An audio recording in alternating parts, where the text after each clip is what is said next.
Hey, tonight we're going to read To Build a Fire by Jack London. As usual, I have a mug of something warm to keep me company today. It doesn't really matter what it is, as long as it's nice and hot. It's chamomile tea with honey, but it does, as long as it's hot, we're good. As always, I put any, historical context or additional information is down in the video description box, as well as a link to a biography of the author and a copy of the ebook, just in case you'd want to read it on your own or follow along, or if I happen to pronounce something incorrectly and you're like, what is she actually trying to say? That's all down in the video description box. So, To Build a Fire by Jack London. Day had dawned, cold and gray, when the man turned aside from the main Yukon Trail. He climbed the high earth bank where a little-traveled trail led east through the pine forest. It was a high bank, and he paused to breathe at the top. He excused the act to himself by looking at his watch. It was 9 o'clock in the morning. There was no sun or promise of sun, although there was not a cloud in the sky. It was a clear day. However, there seemed to be an indescribable darkness over the face of things. That was because the sun was absent from the sky. This fact did not worry the man. He was not alarmed by the lack of sun. It had been days since he had seen the sun. The man looked along the way he had come. The Yukon lay a mile wide and hidden under 3 feet of ice. On top of this ice were as many feet of snow. It was all pure white. North and south, as far as I could see, it was unbroken white. The one thing that relieved the whiteness was a thin, dark line that curved from the pine-covered island to the south. It curved into the north, where it disappeared behind another pine-covered island. This dark line was the trail, the main trail. It led south 500 miles to the Chilkoot Pass and salt water. It led north 75 miles to Dawson, and still farther on to the north 1,000 miles to Nulato, and finally to St. Michael on Bering Sea, 1,000 miles and half 1,000 more. But all this, the distant trail, no sun in the sky, the great cold, and the strangeness of it all, had no effect on the man. It was not because he was long familiar with it. He was a newcomer in the land, and this was his first winter. The trouble with him was that he was not able to imagine. He was quick and ready in the things of life, but only in the things, and not in their meanings. 50 degrees below zero meant 80 degrees of frost. Such facts told him that it was cold and uncomfortable, and that was all. It did not lead him to consider his weakness as a creature affected by temperature, nor did he think about man's general weakness, able to live only within narrow limits of heat and cold. From there, it did not lead him to thoughts of heaven and the meaning of man's life. 50 degrees below zero meant a bite of frost that hurt and must be guarded against by use of mittens, ear coverings, warm moccasin, and thick socks. 50 degrees below zero was to him nothing more than 50 degrees below zero. That it should be more important than that was a thought that never entered his head. As he turned to go, he forced some water from his mouth as an experiment. There was a sudden noise that surprised him. He tried it again. And again, in the air, before they could fall to the snow, the drops of water became ice that broke with a noise. He knew that at 50 below zero, water from the mouth made a noise when it hit the snow, but this had done that in the air. Undoubtedly, it was colder than 50 below, but exactly how much colder he did not know, but the temperature did not matter. He was headed for the old camp on Henderson Creek, where the boys were already. They had come across a mountain from the Indian Creek country. He had taken the long trail to look at the possibility of floating logs from the islands in the Yukon down the river when the ice melted. He would be in camp by 6 o'clock that evening. It would be a little after dark, but the boys would be there, a fire would be burning, and a hot supper would be ready. As he thought of lunch, he pressed his hand against the package under his jacket. It was also under his shirt, wrapped in a handkerchief, and lying for warmth against the naked skin. Otherwise, the bread would freeze.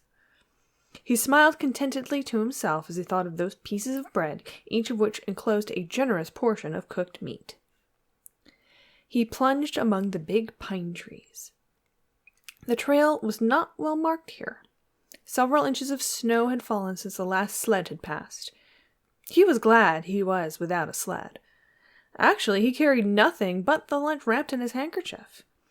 He was surprised, however, at the cold. It certainly was cold, he decided, as he rubbed his nose and face with his mittened hand. He had a good growth of hair on his face, but that did not protect his nose or the upper part of his face from the frosty air.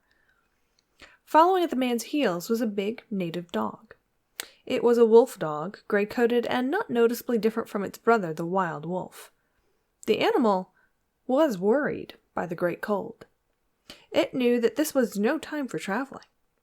Its own feeling was closer to the truth than the man's judgment. In reality, it was not merely colder than 50 below zero. It was colder than 60 below, than 70 below. It was 75 below zero. Because the freezing point is 32 above zero, that meant there were 107 degrees of frost. The dog did not know anything about temperatures. Possibly in its brain there was no understanding of very cold, such as there was in the man's brain. But the animal sensed danger. Its fear made it question eagerly every movement of the man, as if expecting him to go into camp or seek shelter somewhere and build a fire. The dog had learned about fire, and it wanted fire. Otherwise it would dig itself into the snow and find shelter from the cold air. The frost moistness of its breathing had settled on its fur in a fine powder of frost. The hair on the man's face was similarly frosted, but more solidly. It took the form of ice and increased with every warm, moist breath from his mouth. Also, the man had tobacco in his mouth. The juice held his lips so tightly together that he could not empty the juice from his mouth. The result was a long piece of yellow ice hanging from his lips. If he fell down, it would break like glass into many pieces. He expected the ice formed by the tobacco juice having been out twice before when it was very cold. But it had not been as cold as this, he knew. He continued through the level forest for several miles. Then he went down a bank to the frozen path of a small stream. This was Henderson Creek, and he knew he was 10 miles from where the stream divided. He looked at his watch. It was 10 o'clock. He was traveling at the rate of 4 miles an hour. Thus, he figured he would arrive where the stream divided at 12:30. He decided he would eat his lunch when he arrived there. The dog followed again at his heels with his tail hanging low as the man started to walk along the frozen stream. The old sled trail could be seen, but a dozen inches of snow covered the marks of the last sleds. In a month, no man had traveled up or down that silent creek. The man went steadily ahead. He was not much of a thinker. At that moment, he had nothing to think about except that he would eat lunch at the stream's divide and that at 6 o'clock he would be in camp with the boys. There was nobody to talk to, and had there been, speech would not have been possible because of the ice around his mouth. Once in a while, the thought repeated itself that it was very cold, and that he had never experienced such cold. As he walked along, he rubbed his face and nose with the back of his mittened hand. He did this without thinking, frequently changing hands. But with all his rubbing, the instant he stopped, his face and nose became numb. His face would surely be frozen. He knew that, and he was sorry that he had not worn the sort of nose guard Bud wore when it was cold. Such a guard passed across the nose and covered the entire face. But it did not matter much, he decided. Well, it was a little frost, a bit painful, but that was all. It was never serious. Empty as the man's thoughts, he was most observant. He noticed the changes in the creek, the curves and the bends, and always he noted where he placed his feet. Once, coming around a bend, he moved suddenly to the side like a frightened horse. He curved away from the place where he had been walking and retraced his steps several feet along the trail. He knew the creek was frozen to the bottom. No creek could contain water in that winter, but he knew also that there were streams of water that came out from the hillside that ran along under the snow and on top of the ice of the creek. He knew that even in the coldest weather, these streams were never frozen, and he also knew their danger. They hid pools of water under the snow that might be 3 inches deep or 3 feet. Sometimes a skin of ice half an inch thick covered them, and in turn was covered by the snow. Sometimes there was both water and thin ice, and when a man broke through, he could get very wet. That was why he had jumped away so suddenly. He had felt the ice move under his feet. He had also heard the noise of the snow-covered ice skin breaking, and to get his feet wet in such a temperature meant trouble and danger. At the very least it meant delay, because he would be forced to stop and build a fire. Only under its protection could he bare his feet while he dried his socks and moccasins. He stood and studied the creek bottom and its banks. He decided that the flowing stream of water came from the right side. He thought a while, rubbing his nose and face. Then he walked to the left. He stepped carefully and tested the ice at each step. Once away from the danger, he continued at his 4-mile pace. During the next 2 hours, he came to several similar dangers. Usually the snow above the pools had a sunken appearance. However, once again he came near to falling through the ice. Once, sensing danger, he made the dog go ahead. The dog did not want to go. It hesitated until the man pushed it forward. Then it went quickly across the white, unbroken surface. Suddenly it fell through the ice, but climbed out on the other side, which was firm. It had wet its feet and legs. Almost immediately the water on them turned to ice. The dog made quick efforts to get the ice off its legs, then it lay down in the snow and began to bite at the ice that had formed between the toes. The animal knew enough to do this. To permit the ice to remain would mean sore feet. It did not know this. It merely obeyed the commands that arose from the deepest part of its being. But the man knew these things, having learned them from experience. He removed the mitten from his right hand and helped the dog tear out the pieces of ice. He did not bare his fingers more than a minute, and was surprised to find that they were numb. It certainly was cold. He pulled on the mitten quickly and beat the hand across his breast. At 12 o'clock the day was at its brightest, yet the sun did not appear in the sky. At 12:30 on the minute he arrived at the divide of the creek. He was pleased at his rate of speed. If he continued, he would certainly be with the boys by 6 o'clock that evening. He unbuttoned his jacket and shirt and pulled forth his lunch. The action took no more than a quarter of a minute, yet in that brief moment the numbness touched his bare fingers. He did not put the mitten on, but instead struck the fingers against his leg. Then he sat down on a snow-covered log to eat. The pain that followed the striking of his fingers against his leg ceased so quickly that he was frightened. He had not had time to take a bite of his lunch. He struck the fingers repeatedly and returned them to the mitten.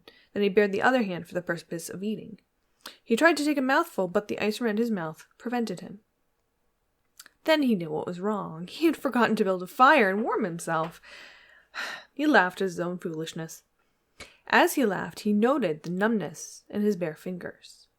Also, he noted the feeling which had first come to his toes as he sat down was already passing away. He wondered whether the toes were warm or whether they were numb. He moved them inside the moccasins and decided that they were numb. He pulled the mitten on hurriedly and stood up. He was somewhat frightened. He stamped forcefully until the feeling returned to his feet. It certainly was cold, he thought. That man from Sulphur Creek had spoken the truth in telling him how cold it sometimes got in this country, and he had laughed at him at the time. That showed one must not be too sure of things. There was no mistake about it. It was cold. He walked a few steps, stamping his feet and waving his arms, until reassured by the returning warmth. Then he took some matches and proceeded to make a fire. In the bushes, the high water had left a supply of sticks. From here he got wood for his fire. Working carefully from a small beginning, he soon had a roaring fire. Bending over the fire, he first melted the ice from his face. With the protection of the fire's warmth, he ate his lunch. For the moment, the cold had been forced away. The dog took comfort in the fire, lying at full length, close enough for warmth and far enough away to escape being burned. When the man had finished eating, he filled his pipe with tobacco and had a comfortable time with a smoke. Then he pulled on his mittens, settled his cap firmly about his ears, and started along the creek trail toward the left. The dog was sorry to leave and looked toward the fire. This man did not know cold. Possibly none of his ancestors had known cold, real cold, but the dog knew, and all of its family knew, and it knew that it was not good to walk outside in such fearful cold. It was the time to lie down in a hole in the snow and wait for this awful cold to stop. There was no real bond between the dog and the man. The one was of the slave and the other. The dog made no effort to indicate its fears to the man. It was not concerned with the well-being of the man. It was for its own sake that it looked toward the fire. But the man whistled and spoke to it with the sound of a whip in his voice. So the dog started walking close to the man's heels and followed him along the trail. The man put more tobacco in his mouth and started a new growth of yellow ice on his face. Again his moist breath quickly powdered the hair on his face with white. He looked around him. There did not seem to be so many pools of water under the snow on the left side of Henderson Creek, and for half an hour the man saw no signs of any. Then it happened. At a place where there were no signs, the man broke through. It was not deep. He was wet to the knees before he got out of the water to the firm snow. He was angry and cursed his luck aloud. He had hoped to get into camp with the boys at 6 o'clock, and this would delay him an hour. Now he would have to build a fire and dry his moccasins and socks. That was the most important at this low temperature. He knew that much. So he turned aside to the bank, which he climbed. On top, under several small pine trees, he found some firewood, which had been carried there by the high water of last year. There were some sticks, but also larger branches and some dry grasses. He threw several large branches on top of the snow. This served for foundation and prevented the young flame from dying in the wet snow. He made a flame by touching a match to a small piece of tree bark that he took from his pocket. This burned even better than paper. Placing it on the foundation, he fed the young flame with pieces of dry grass and with the smallest dry sticks. He worked slowly and carefully, realizing his danger. Gradually, as the flame grew stronger, he increased the size of the sticks with which he fed it. He sat in the snow, pulling the sticks from under the bushes under the trees and feeding them directly to the flame. He knew he must not fail. When it is 75 below zero, a man must not fail in his first attempt to build a fire. This is especially true if his feet are wet. If his feet are dry and he fails, he can run along the trail for half a mile to keep his blood moving, but if the blood in wet and freezing feet cannot be kept moving by running when it is 75 degrees below, no matter how fast he runs, the wet feet will freeze even harder. All this the man knew. The old man on Sulphur Creek had told him all about it, and now he was grateful for the advice. Already all feeling had gone from his feet. To build the fire, he had been forced to remove his mittens, and the fingers had quickly become numb. His pace of 4 miles an hour had kept his heart pumping all the blood to all the parts of his body, but the instant he stopped, the action of the heart slowed down. He now received the full force of the cold. The blood of his body drew back from it. The blood was alive like the dog. Like the dog, it wanted to hide and seek cover away from the fearful cold. As long as he walked 4 miles an hour, the blood rose to the surface, but now it sank down into the lowest depths of his body. His feet and hands were first to feel its absence.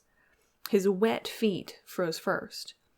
His bare fingers were numb, although they had not yet begun to freeze. Nose and face were already freezing, while the skin of all his body became cold as it lost its blood. But he was safe. Toes and nose and face would only be touched by the frost because the fire was beginning to burn with strength.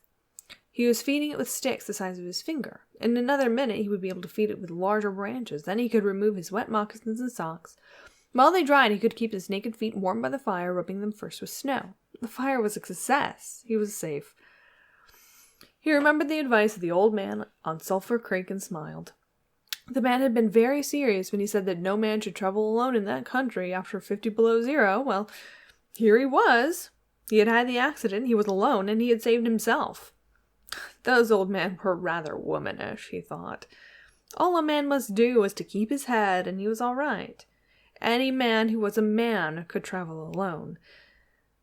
But it was surprising, the rapidity with which his face and nose were freezing. And he had not thought his fingers could lose their feeling in so short a time. Without feeling, they were, because he found it very difficult to make them move together to grasp a stick. They seemed far from his body and from him.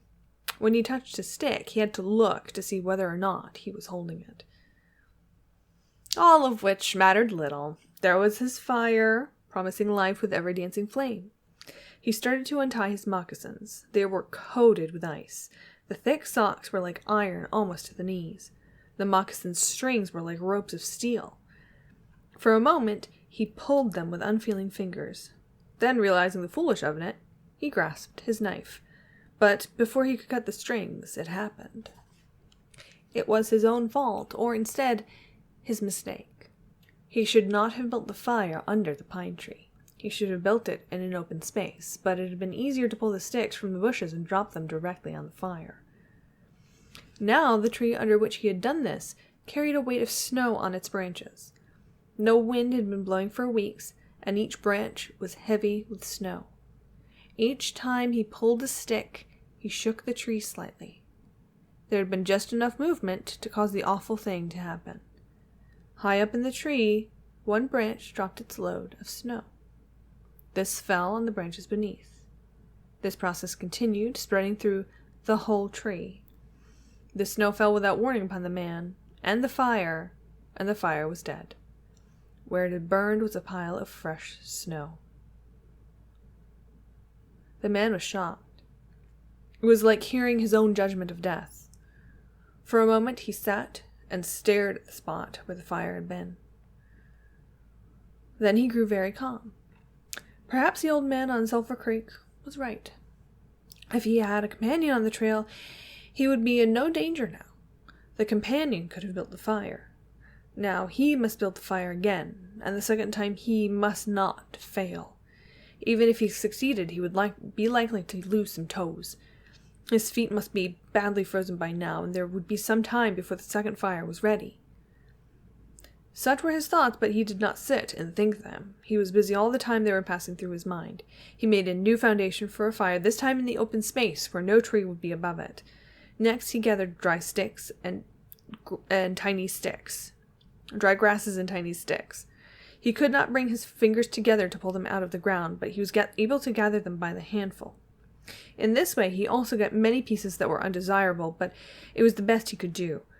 He worked carefully, even collecting an armful of the larger branches to be used later while the fire gathered strength. And all the while the dog sat and watched him. There was an anxious look in its eyes because it depended upon him as the fire provider, and the fire was slow in coming. When all was ready, the man reached in his pocket for the second piece of tree bark. He knew the bark was there, although he could not feel it with his fingers. He tried again and again, but he could not grasp it. And all the time in his mind he knew that each instant his feet were freezing. This thought alarmed him, but he fought against it and kept calm. He pulled on his mittens with his teeth and began swinging his arms. Then he beat his hands with all his strength against his sides. He did this while he was sitting down. Then he stood up to do it. All the while the dog sat in the snow, its tail curled firmly over its feet and its sharp wolf ears bent forward as it looked at the man. And the man, as he waved his arms and hands, looked with longing at the creature that was warm and secure in the covering provided by nature. After a time, he began to notice some feeling in his beaten fingers. The feeling grew stronger until it became very painful, but the man welcomed the pain. He pulled the mitten from his right hand and grasped the tree bark from his pocket. The bare fingers were quickly numb again. Next he brought out his pack of matches, but the awful cold had already driven the life out of his fingers. In his effort to separate one match from the others, the whole pack fell in the snow. He tried to pick it out of the snow, but failed. The dead fingers could neither touch nor hold. Now he was very careful. He drove the thought of his freezing feet and nose and face from his mind.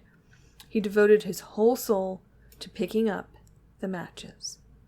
He followed the movement of his fingers with his eyes, using his sense of sight instead of that of touch. When he saw his fingers on each side of the pack, he closed them. That is, he willed to close them, because the fingers did not obey. He put the mitten on his right hand again and beat it fiercely against his knee. Then, with both mittened hands, he lifted up the pack of matches along with much snow to the front of his jacket. But he had gained nothing. After some struggling, he managed to get the pack between his mittened hands. In this manner he carried it to his mouth. The ice broke as he opened his mouth with a fierce effort. He used his upper teeth to rub across the pack in order to separate a single match. He succeeded in getting one, which he dropped on his jacket. His condition was no better. He could not pick up the match. Then he thought how he might do it. He picked up the match in his leg and drew it across his leg. He picked up the match in his teeth and drew it across his leg. 20 times he did this before he succeeded in lighting it. As it flamed, he held it in his teeth to the tree bark, but the burning smell went up his nose, causing him to cough. The match fell into the snow, and the flame died. The old man on Sulphur Creek was right, he thought, in that moment of controlled despair that followed. After 50 below zero, a man should travel with a companion. He beat his hands, but failed to produce any feeling in them. Suddenly, he bared both hands, removing the mittens with his teeth. He caught the whole pack of matches between his hands. His arm muscles were not frozen, and he was able to press the hands tightly against the matches. Then he drew the whole pack along his leg. It burst into flame, 70 matches at once. There was no wind to blow them out. He kept his head to one side to escape the burning smell and held the flaming pack to the tree bark. As he so held it, he noticed some feeling in his hand. His flesh was burning. He could smell it. The feeling developed into pain. He continued to endure it. He held the flame of the matches to the bark that would not light readily because his own burning hands were taking most of the flame. Finally, when he could endure no more, he pulled his hands apart. The flaming matches fell into the snow, but the tree bark was burning. He began laying dry grasses and the tiniest sticks on the flame. He could not choose carefully because they must be pieces that could be lifted between his hands. Small pieces of green grass stayed on the sticks, and he bit them off as well as he could with his teeth. He treated the flame carefully. It meant life, and it must not cease. The blood had left the surface of his body, and now he began to shake from the cold. A large piece of a wet plant fell on the little fire. He tried to push it out with his fingers. His shaking body made him push it too far, and he scattered the little fire over a wide space. He tried to push the burning grasses and sticks together again. Even with the strong effort he made, his trembling fingers would not obey, and the sticks were hopelessly scattered. Each stick smoked a little and died. The fire provider had failed. As he looked about him, his eyes noticed the dog sitting across the ruins of the fire from him. He was making uneasy movements, slightly lifting one foot and then the other. The sight of the dog put a wild idea into his head. He remembered the story of the man caught in a storm who killed an animal and sheltered himself inside the dead body and thus was saved. He would kill the dog and bury his hands in the warm body until feeling returned to them. Then he could build another fire. He spoke to the dog, calling it to him. But in his voice was a strange note of fear that frightened the animal. It had never known the man to speak in such a tone before. Something was wrong, and it sensed danger. It knew not what danger, but somewhere in its brain arose a fear of the man. It flattened its ears at the sound of the man's voice. Its uneasy movements and the lifting of its feet became more noticeable. But it would not come to the man. He got down on his hands and knees and went toward the dog, but this unusual position again excited fear, and the animal moved away. The man sat in the snow for a moment and struggled for calmness. Then he pulled on his mittens using his teeth and stood on his feet. He glanced down to assure himself that he was really standing, because the lack of feeling in his feet gave him no relation to the earth. His position, however, removed the fear from the dog's mind. When he commanded the dog with his usual voice, the dog obeyed and came to him. As it came within reach, the man lost control. His arms stretched out to hold the dog, and he experienced real surprise when he discovered his hands could not grasp. There was neither bend nor feeling in the fingers. He had forgotten for the moment that they were frozen, and they were freezing more and more. All this happened quickly, and before the animal could escape, he encircled its body with his arms. He sat down in the snow, and in this fashion held the dog while it barked and struggled. But it was all he could do. Hold its body encircled in his arms and sit there. He realized he could not kill the dog. There was no way to do it. With his frozen hands, he could neither draw nor hold his knife, nor could he grasp the dog around the throat. He freed it, and it dashed away wildly, still barking. It stopped 40 feet away and observed him curiously with its ears bent sharply forward. The man looked down at his hands to locate them and found them hanging on the ends of his arms. He thought it curious that it was necessary to use his eyes to discover where his hands were. He began waving his arms, beating the mittened hands against his sides. He did this for 5 minutes. His heart produced enough blood to stop his shaking, but no feeling was created in his hands. A certain fear of death came upon him. He realized that it was no longer a mere problem of freezing his fingers and toes or of losing his hands and feet. Now it was a problem of life and death with circumstances against him. The fear made him lose control of himself, and he turned and ran along the creek bed on the old trail. The dog joined him and followed close behind. The man ran blindly in fear such as he had never known in his life. Slowly, as he struggled through the snow, he began to see things again: the banks of the creek, the bare trees, and the sky. The running made him feel better. He did not shake any more. Maybe if he continued to run, his feet would stop freezing. Maybe if he ran far enough, he could find the camp and the boys. Without doubt, he would lose some fingers and toes and some of his face, but the boys would take care of him and save the rest of him when he got there. And at the same time, there was another thought in his mind that said he would never get to the camp and the boys. It told him that it was too many miles away, and that the freezing had too great a head start, and that he would soon be dead.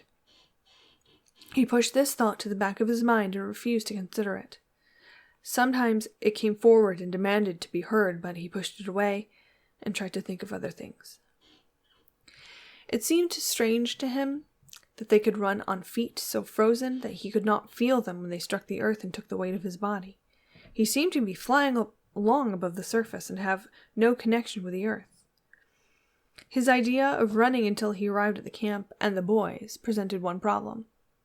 He lacked the endurance. Several times he caught himself as he was falling. Finally, he dropped to the ground, unable to stop his fall. When he tried to rise, he failed. He must sit and rest, he decided. Next time he would merely walk and keep going. As he sat and regained his breath, he noted that he was feeling warm and comfortable. He was not shaking, and it even seemed that a warm glow had come to his body, and yet when he touched his nose or face, there was no feeling. Running would not bring life to them, nor would it help his hands and feet. Then the thought came to him that the frozen portions of his body must be increasing. He tried to keep this thought out of his mind and to forget it. He knew that such thoughts caused a feeling of fright in him, and he was afraid of such feelings. But the thought returned and continued until he could picture his body totally frozen. This was too much, and again he ran wildly along the trail. Once again he slowed to a walk, but the thought that the freezing of his body was increasing made him run again. And all the time the dog ran with him at his heels. When he fell a second time, the dog curled its tail over its feet and sat in front of him, facing him, curiously eager. The warmth and security of the animal angered him. He cursed it until it flattened its ears. This time the shaking, because of the cold, began more quickly. He was losing his battle with the frost.